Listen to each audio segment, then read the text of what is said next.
listening to Make It, a podcast by Bonsai Creative that helps creatives in film get where they're going faster by sharing the advice, knowledge, and insights of professional creatives across the film industry. I'm your host, Chris Barkley, and with me today is my good friend and Make It podcast co-host, Nicholas Buggs.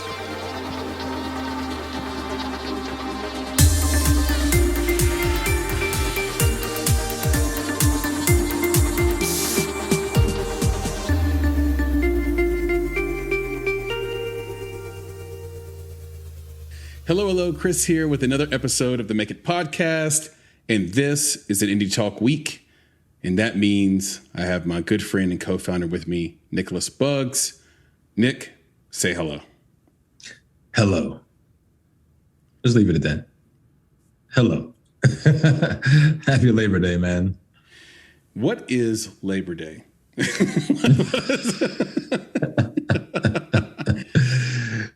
No, it's the barbecue day, right? Or the barbecue weekend. It's like July 4th, it's like with Memorial Day, it's like just another one of those, hey, let's get together as a family and friends.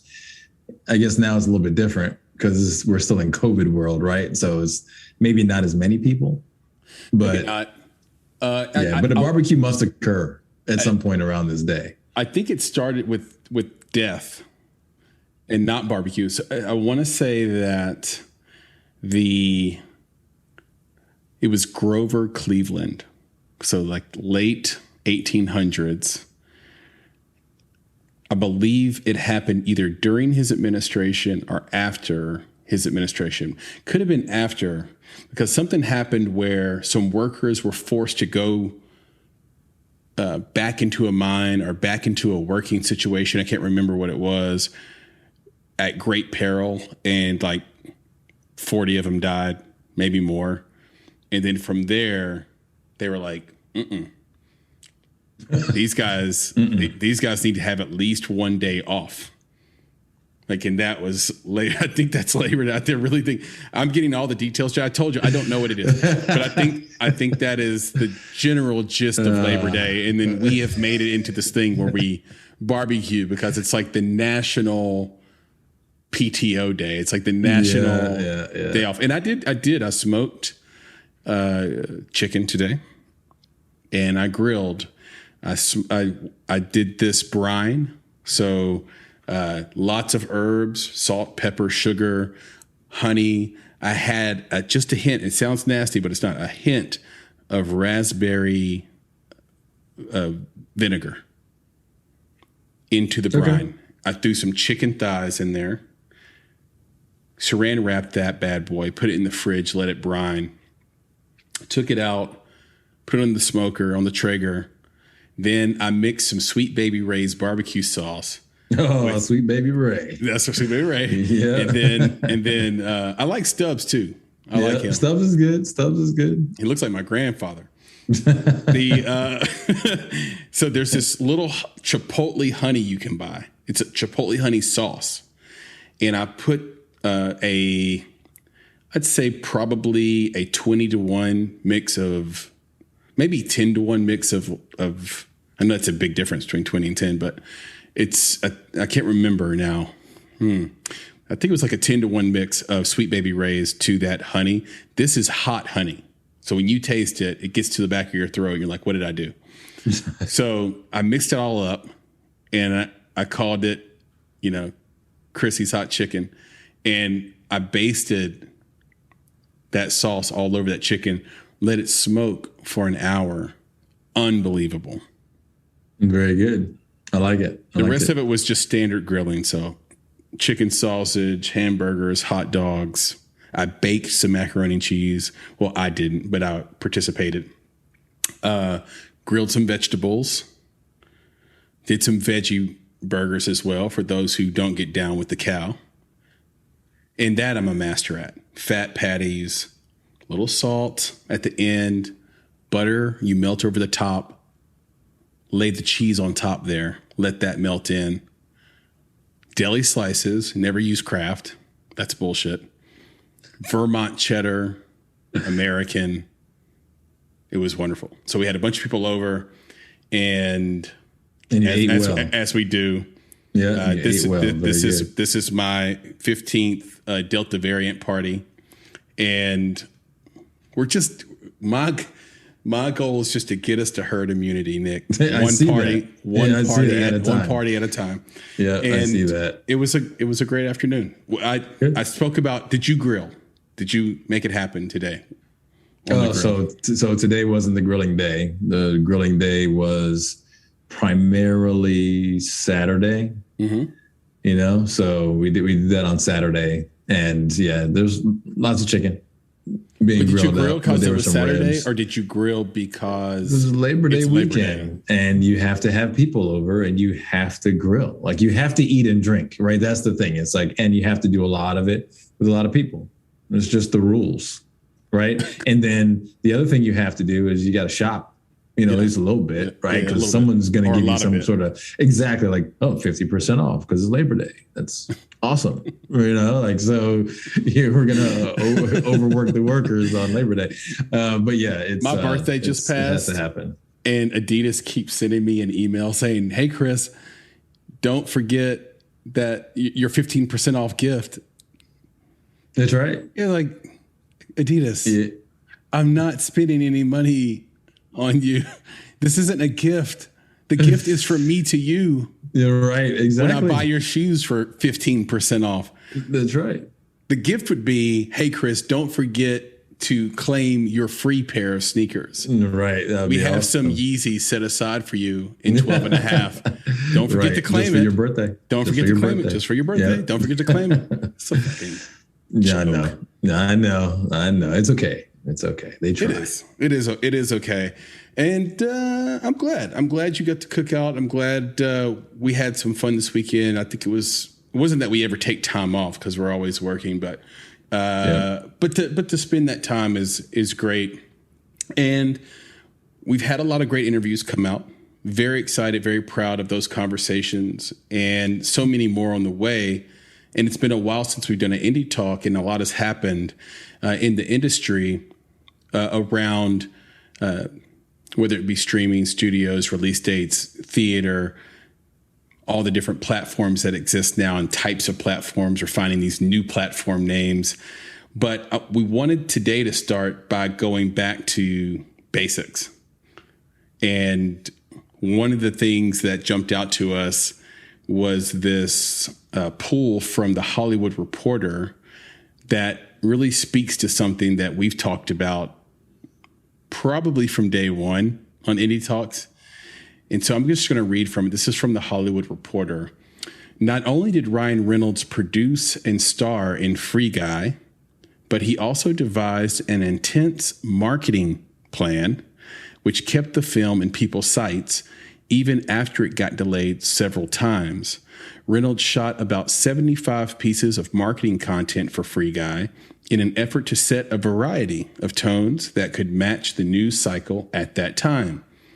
Ryan Reynolds said, "It's more opportunity for storytelling, more opportunity to play with culture and mess with expectation."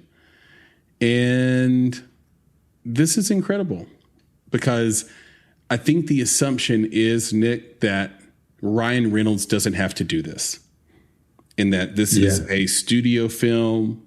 The money's in the bank. Let somebody else take it. And I think that the interesting thing for me, at least, I'll say this. I won't project what you think, but for me, I read that and I say, this is proof positive that the thesis that independent filmmakers and producers have about the way movies work and are sold is incorrect, and that the assumptions are wrong. And the assumption is, I'll make the film, someone else will do the business and the marketing. Yeah. Or the film is strong enough to stand on its own without the business branding and marketing. Yeah. Right. It's going to be so good, right? They're going to love it so much that it doesn't matter. Right. And it's interesting, with Ryan Reynolds, it's like he's trying to keep it on people's minds, right? Keep it in their hearts, keep it on their tongues, right? Like to get them talking about it, so that there's a groundswell of people coming to see it, because he knows just as well as we do, there's so much content out there, right? Like, yeah, people love Ryan Reynolds more than they're gonna love the indie filmmaker that's out there, right? There's celebrity and there's all that, and people might go see it because of the celebrity or his individual following. But he knows that he has a huge following, but I don't know how many of these TikTok stars and Instagrammers and YouTube stars have followings, if you look at the numbers, that are similar to or greater than his own. Yeah. Right. So he's not just competing with the folks in the studio, right? With the studio, the big studios making movies. He's not just competing with the theaters. He's competing with all of that content out there. So he knows that he's got to step up his game and do the thing, like you said, that we've been advocating for indie filmmakers to do forever, right? Which is make that content, put it out there on social, let people know that you're out there, get them involved and invested in the work that you're doing. Right. So that they'll actually come out and see your stuff. Yeah. It speaks to this idea that we have about our own work and how we want people to accept our work. Because I hear that all the time, and you likely do as well, this idea that, okay, my film is about this important thing, and I'm going to market in this really smart way because this is what the culture wants. So there's this big assumption, there's this big thesis that the culture wants more narrative storytelling. I don't know if that's true. Yeah, I don't know if that's true either. Yep. Because when you talked about following, like TikTok and Instagram, all this stuff. So when you go to their list of top celebrities, people who have the most followers, when you see who those people are, you come to realize that the follow culture, or the culture that exists writ large, is one of access to naked people. For better or worse, that is our culture. That is what it is. And that seems to be the only thing left that is exciting people on a regular basis. Violence, sex, and glamour. So I won't call it money, but I'll call it the glamour that money can buy. So some site that only shows you $500,000 sports cars. Some site that only shows you the craziest real estate. Some site that brands, right? Balenciaga, Prada, Gucci, right? Patek Philippe. Like, so they're showing you things that you can't get.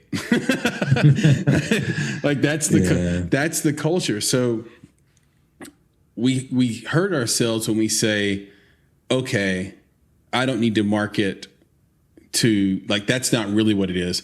What it really is people want to hear my storytelling.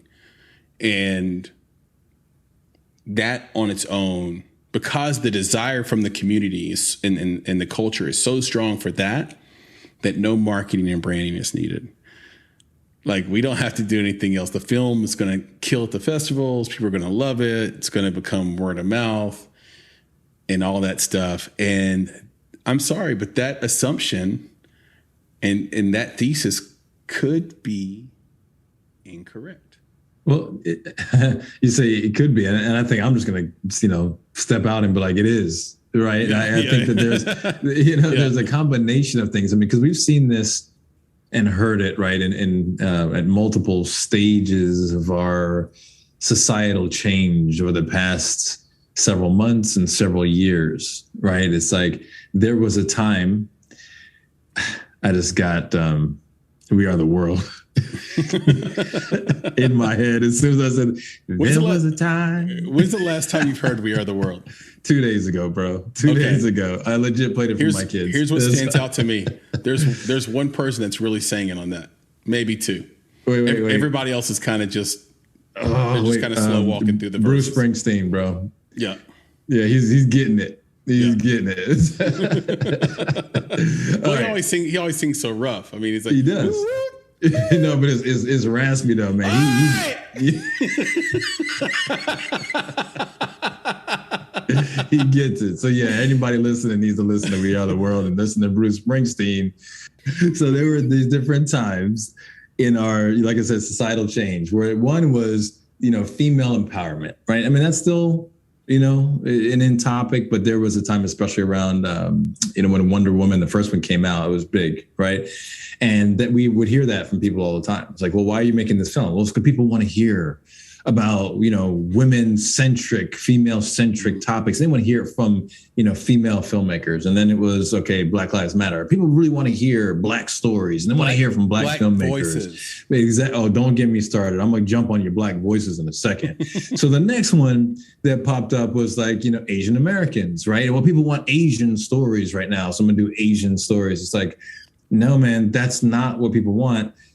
One, if there's I had some friends, I got to jump in here because I had some friends that grew up in my neighborhood that were white, but their voice was black voices. Right. There you go. So go ahead. Eminem. So, yeah. So people keep saying like, that's what people want. That's what people want. It's like, no. It's not that that's what people want. Right now, there might be an opening, right? And it might be a short period. But they also want it from people that they know and they respect. They want the industry to allow those voices, right? And who are those voices? Well, industry voices. Yeah. They want to hear, the top producers and executive producers and directors and actors in industry. They want to give them a chance, right? No one is looking for you, indie, right? Unless you are then going to someone who has a platform that needs you to help them with that platform. Right. So that's the thing. No, it's not that people, this general people want this right now. And this is what's hot. No, that's not true. So that I'm just saying flat out. I want to go back to Ryan Reynolds and what he did, these 75 videos, because we did something similar to this on Adult Interference with Ted Welch, who was the lead actor. Sure. And he shot these vignettes and we pushed it out and marketed it a little bit, but the whole team wasn't on board. And that was kind of a big problem. And I think that the team and Ted, along with us, decided to do it probably a little too late. That should have been something that we did in pre-production. So it's a lesson learned, grow from it, get better, do it next time. But the point is that Ryan Reynolds, as big as he is and is sort of well established as he is, still went out and shot these 75 pieces of content. And the one thing that independent filmmakers have, and I would say as an advantage over studio or industry films, is they do have that friend that has a really great camera.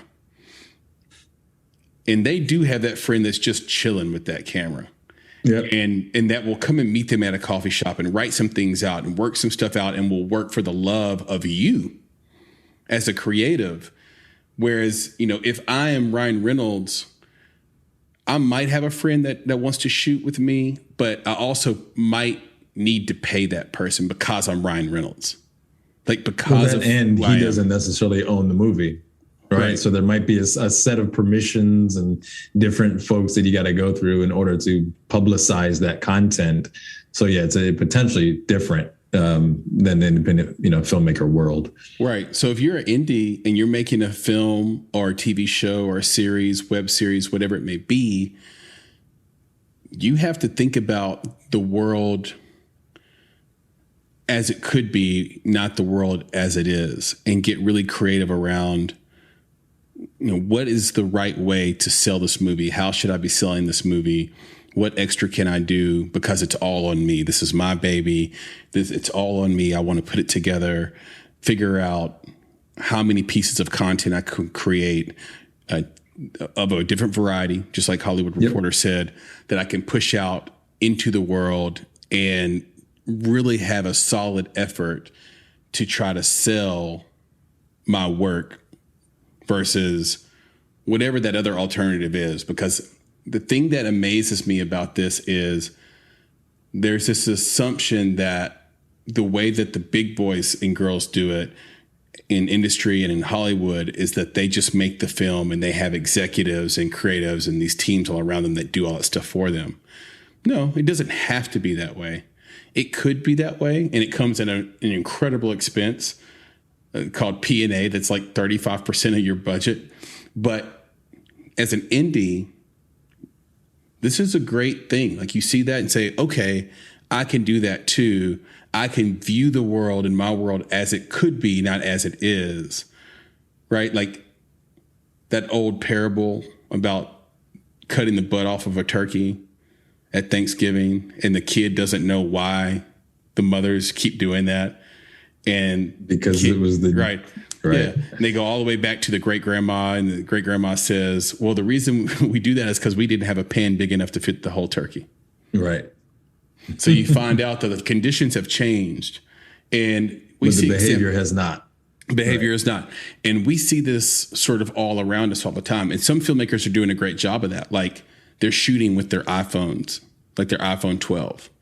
That's where, okay, my behavior is going to change because the tools of the game have changed.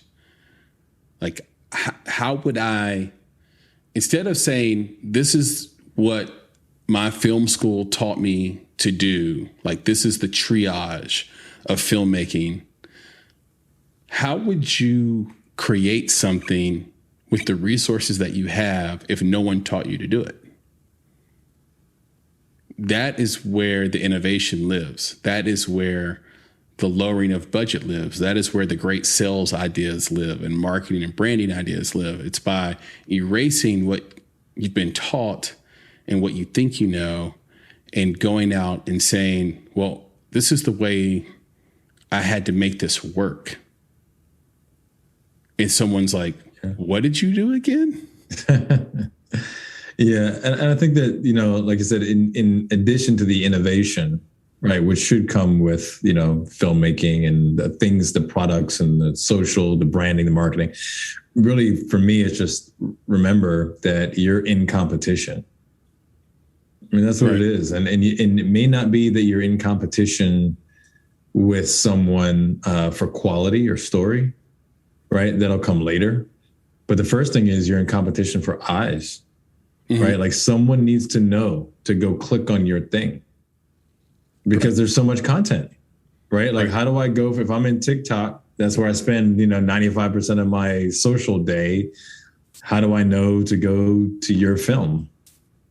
You know, if I'm on IG or Twitter or Facebook or LinkedIn or wherever it is, right? Like, how do I know about the things that you're creating if you don't exist in those worlds? Right. And you only exist in a festival, which most people don't go to. Right. Yeah, filmmakers go to festivals. Yeah.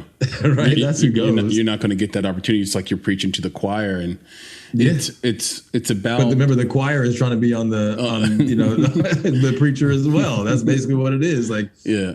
So how are you going to compete in that world if you're not getting your voice out there beyond just the other filmmakers? And it ends up being a marketing and branding game in general. I had a friend ask me the other day, do I drink energy drinks?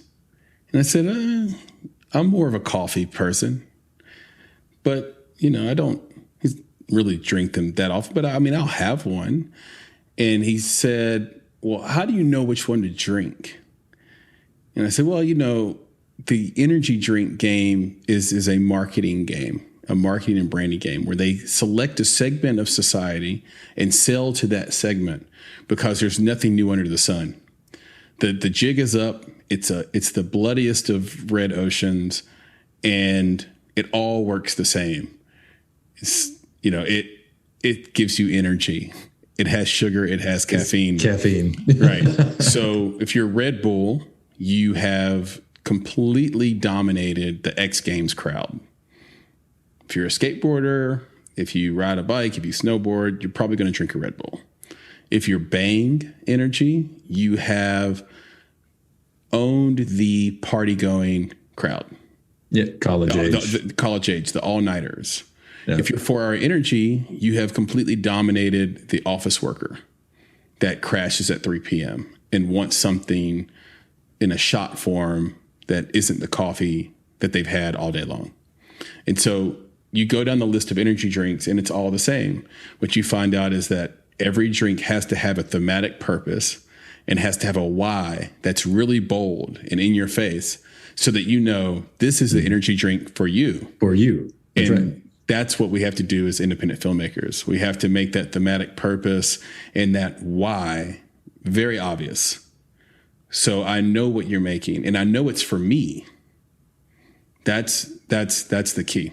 Anyway, I want to move on to this next topic because it is kind of related, this sort of marriage between tech and media that's going on right now and the convergence of those two.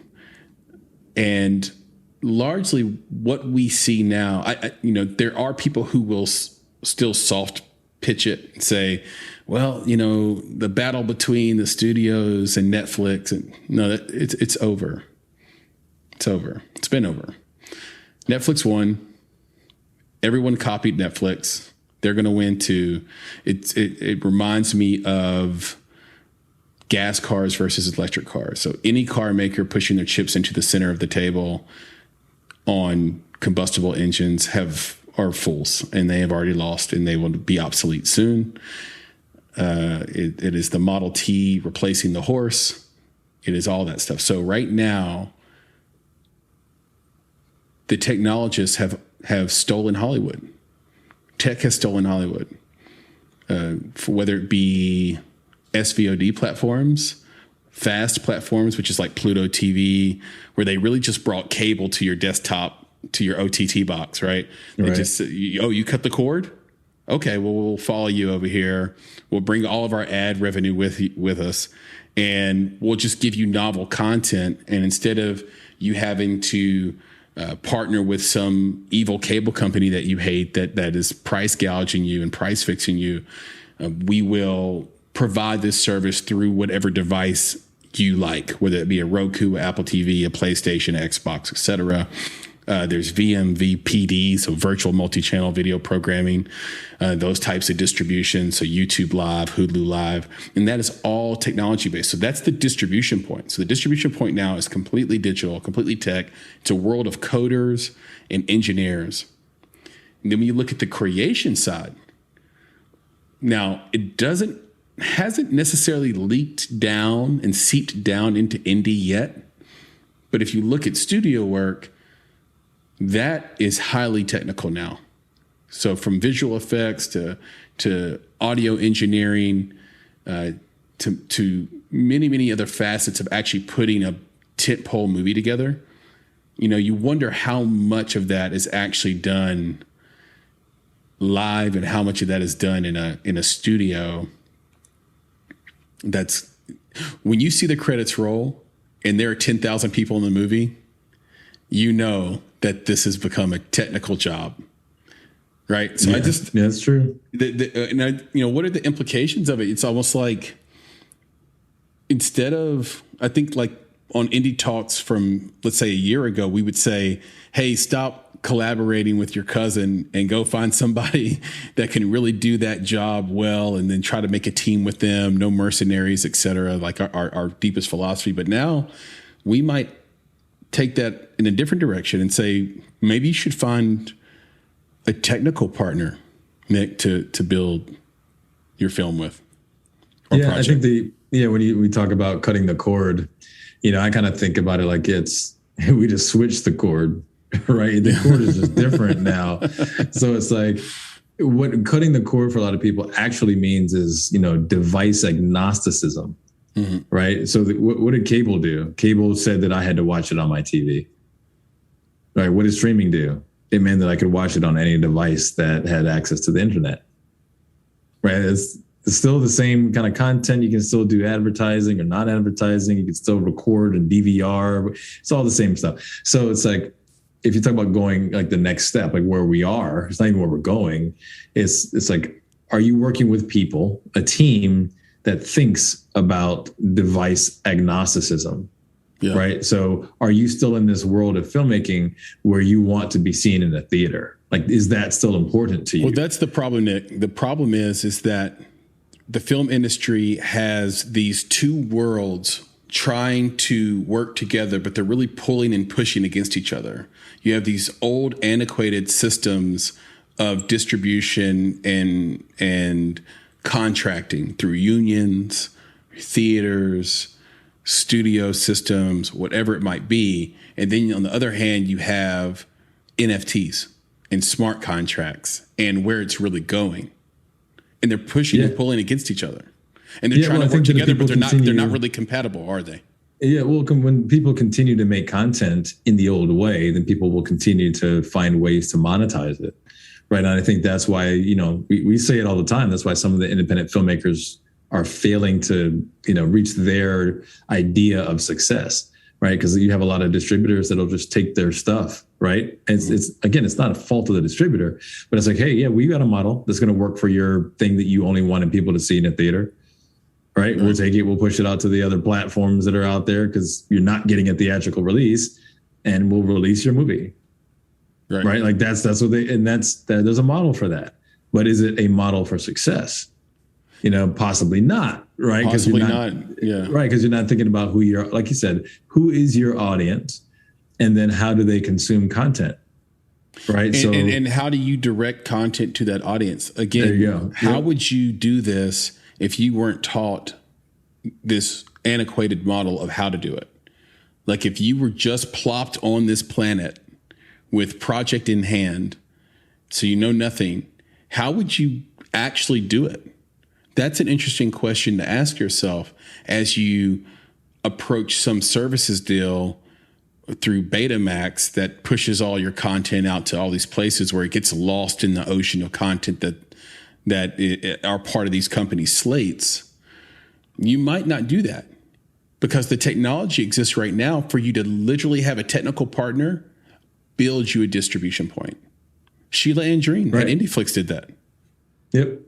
And that's the thing is like, when you say technical partner, this is someone who understands the technology of the platforms that exist for getting your content out there. I mean, one of them could be TikTok. It could be YouTube. It could be Vimeo Pro, right? It could be a lot of different things. It could be your own website that has a paywall, depending on how you want to do it. But that's the idea. It's like getting that understanding that you have to, one, like you said, tell people about your stuff. And then two, provide it in a place where those specific people want to consume that type of content. So you got to be thinking about this. And again, having that technical partner helps you to actually execute, or at least they can tell you where to go, where not to go, right? They can say, hey, I know this distributor is interested in you, but they only do stuff on this type of platform. That's not really the platform for your audience. So even though they sound like they're a good option and they're giving you a good game here, that's not where to go, right? You want to go to the place that's the technology platform that is more suited to the type of content and the audience that you're working with. Yeah, I almost think if I'm producing a film or a show or web series, whatever it may be, short film, maybe not a short film, but if I'm in development for a piece of content work I want to do and I'm a producer, I feel like my first three partners should be the storyteller, so a writer or director or both. A lot of times in indie film, that person is the same person. Mm-hmm. If not a writer and a director, but some storyteller, a technical person, a coder, essentially, or a developer. And then the third person would be someone who is a social media expert, platform expert. So not like us, or when I say us, I mean the general public, where we're all on Instagram posting a picture, checking for likes the next day, having a caption. When you really, I got a chance to be around a social media master within the last 2 weeks. And when I sat with her and understood what she understood, it's absolutely a job that is a six-figure job, in my opinion, because they bring incredible value. They know what you don't know. They're fast. They understand what the platform's good at and bad at. They can use it in novel ways that you haven't thought of because you don't know, you haven't spent 100 hours in the settings to figure out how each setting can be manipulated to your advantage. So if I'm a producer, give me somebody who's a social media expert that has, let's say, proven experience in growing brands. Give me a storyteller and give me someone who can develop or code.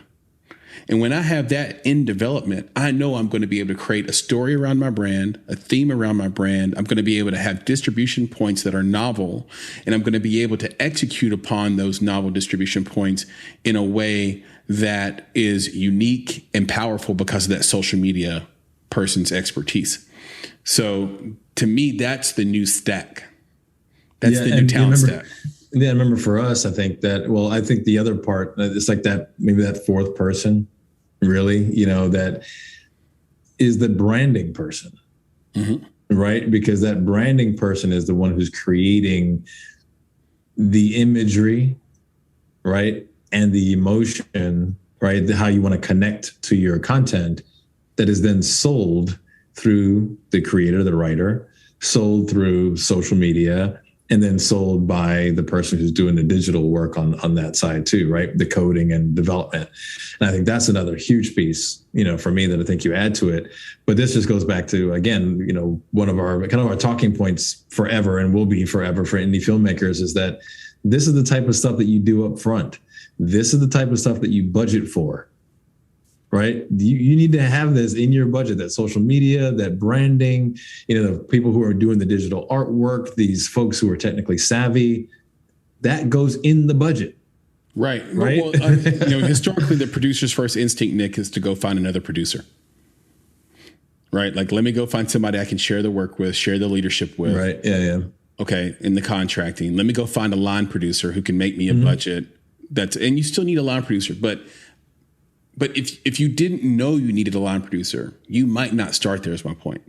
Today, if you looked around at what's working, you might start with that stack that I just talked about. And then later down in pre-production, add your line producer. A lot of times it's like, well, let me get a line producer, an extra producer or two, and let me find my first attachment. No. 2022, hashtag 2022. Right. that talent stack. Get you social media expert, technical person that codes and develops. Get you the storyteller, obviously the person that created the thing you're actually trying to develop as a producer.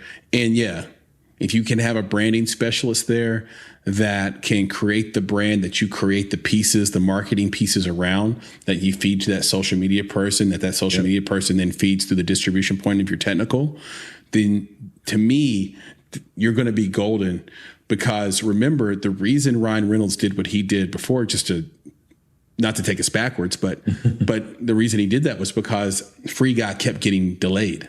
Yep. So he had to keep the movie relevant through COVID delays. And that's what was so cool about it, is that he didn't just create a bunch of Free Guy content, right? He made it relevant to what was happening at the time due to the delays, right? I mean, a lot of things change. I mean, you get delayed 6 months, the world is different 6 months later. The conversation has changed. You don't want old, stale content. He's creating new content for the new conversation based off of the delays, which is amazing. That's the way that it should be done, right? Completely agree. And speaking of amazing, this conversation's been amazing, Nick. I definitely have enjoyed it. Always, man, always. And I gotta, I don't know if this is just a little shout out, but tonight, I would say before this call, I was sipping on a little bit of gin. Okay. What brand? And Aviation. Oh, yes. From Ryan Reynolds. From our friend Ryan Reynolds. I have a bottle here as well. Yep. Do you do anything with the gin? Are you putting what's that, lemon grapefruit? That lemon grapefruit juice is so good in it. Oh my God. No, with his, I do a grapefruit lime. I do a little bit of ginger ale, right? That actually adds a little bubbly to the gin. Yeah. And then, I usually I'll float an ice cube or two in it, right? So you do that with the ginger ale, you get enough of that, the bouquet of the gin, right? You don't want anything overwhelming it. Yes. Enough of the bouquet of the gin. Nice little drink. I'm with you. I've been doing grapefruit and lime juice, which you can buy at the liquor store now. Yep. And mixing that with Gilliam's gin, great gin, but Hendrick's is always a perfect standby. Absolutely in love with Amass, Amass. And to me, gin is the bourbon of the white liquors. So Amass also has a lovely non-alcoholic gin, peach flavored, unbelievable. So shout out to the folks at Amass in LA. They're doing great things. But yeah, The Botanist, Gilliam's, Hendrick's, can't go wrong with Aviation as well. Aviation's wonderful. And you mix that with this grapefruit and lime juice, and it is a party. I mean, there's some other ingredients too, but in general, that's the two things. When you mix those together, you don't even know you're drinking. That's why it's so dangerous. Yeah. And I'll just tell you this, with the grapefruit lime, and gin, one of the first things I think of is a little bit of cayenne pepper. What you do is you put ginger beer. That's where you get the bite. So if you add, that third ingredient is ginger, a little bit of ginger, and that gives you the same kind of cayenne bite. So yeah, very, very good. I had many of those today. It's sort of like I had some mojitos today. I've had many of those today. I did. And I've had to actually just make a pot of coffee just to like get back into the game at around 6 o'clock today, which is a big no-no for me because it means I'm not going to go to sleep. But yeah, good stuff. Good call. Excellent. And, little gin, nothing wrong with that. Helps the conversation, helps us keep it rolling.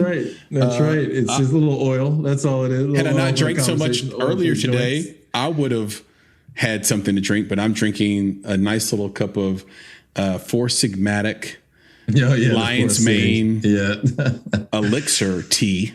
Very good. So this isn't the coffee. This isn't the coffee powder, the mushroom. Yeah. This is the elixir, and it is delicious. You can put honey in it, but you don't need to do that. It is good just by itself. Hot water, powder, spoon it up, mix it, drink it, and your brain is sharp and you're good to go, and it tastes good as well. So anyhow, wonderful conversation per usual. And we need to tell people how to get in touch with us, of course. If you're out there listening, there are lots of ways to do it. First and foremost, www.bonsai.film. The site just continues to grow, Nick, thanks to you. The site just continues to get better and better and better. You can find ways to work with us there. You can read our Industry Insights blog. You can find every episode of the Make It podcast, including these indie talks. And you can even become a true fan when you go on the site and contribute to the podcast. Contributions start as low as $5. So this is like the cost of a dirty chai at Starbucks. So you can support what we're doing here as we try our best to support you and bring you the information that matters and bring you value. You can also reach out to us on social media. So Instagram, Twitter, we are at _Bonsai Creative. Feel free to DM us, leave us comments. We will respond to it. We respond to every comment. Very proud of this. We respond to every comment that's ever made and every DM that is sent. So keep those coming. On Facebook, you can just search for Bonsai Creative and we will come right up. And then if you want to reach out to me directly, you can find me best on Twitter at Flame in Your Heart, or you can just search for Christopher Barkley and I will come right up. If you want to reach out to Nick, you can email him at Nick, that's Nick, at bonsai.film. And last but certainly not least, if you want to reach out to us with comments, questions, concerns of a larger nature or longer nature, contact at bonsai.film. So CONTACT at bonsai.film. And do not forget to go to Apple Podcasts if you're an iPhone user and rate us 5 stars. It means a lot. It means that our guests, your peers, those indie filmmakers out there will get their voice heard much more easily through those. And look, if you do the 5-star thing, I've done this, it takes maybe 5 seconds. If you want to do the comment thing, like the review, the written review, that takes an additional minute. But all in all, click 5 stars. That's satisfactory. If you want to leave a review, the total commitment is around 60 seconds. So It would mean the world to us if you did that. There are other platforms where you can rate us as well. If you're not an iPhone user, or you're not listening on Apple Podcasts, we are big on Spotify. So if you're on Spotify, feel free to rate us on there. Leave a comment as well. iHeartRadio, the same. So, and Amazon Prime. I mean, if you're on Amazon Prime, they have millions and millions of users across the globe. Find us on there, Make It Podcast, rate and review. Means the world to us for you to do that. So with that, Nick, again, massive mouthful of information. Leave us with the credo, if you will. Yeah, man. I was going to say just before that, I was going to say that we're like a good credit card, man. We're everywhere you want to be, you know? Oh, no.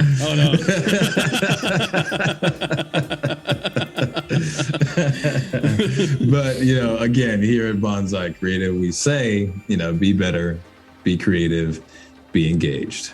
And thank you for listening. Nick, talk to you soon. Yes, sir. We'll do it again. All right. Get some sleep. Talk to you soon. Yeah, man. You too. Take it easy. Bye. You've been listening to the Make It Podcast. To find out more information about this week's topics, including links to relevant blog posts, projects, and indie creatives, please visit our website at www.bonsai.film. If you haven't already, you can join our podcast community on Apple Podcasts or the podcast app of your choice by searching for Make It Bonsai Creative, and the show will pop right up. You now have the opportunity to support the production of this podcast. If you love Make It and are a true fan of what we're trying to accomplish in the indie film community, please visit www.bonsai.film and click Contribute. Contributions start at only $5 monthly. You can follow us on Instagram and Twitter at _Bonsai Creative and on Facebook by searching for Bonsai Creative. You can provide feedback to us via email at contact@bonsai.film. And you can follow me, Chris, on Twitter at FlamingYourHeart. That's FlamingYurHeart. And of course, if you're looking to take a big step towards your filmmaking success, go to www.bonsai.film and click on Services to explore a variety of offerings from keynotes and panels to pitch readiness assessments and so much more. You have everything to gain. Until next time, be better, be creative, be engaged, and thank you for listening.